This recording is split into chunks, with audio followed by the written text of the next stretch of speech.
We've now got a question on fractional powers. Straight away, I can apply the 4 over 3 to both the 8 and the 27. So this becomes 8 to the power 4 over 3 divided by 27 to the power 4 over 3.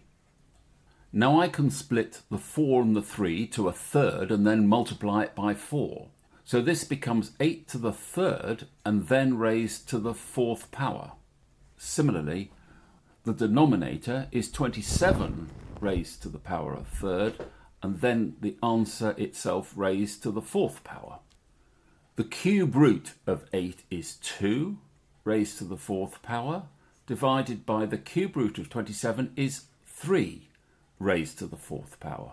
2 times 2 times 2 times 2 is 16 divided by 3 times 3 times 3 times 3, which is 81. And that will be your answer.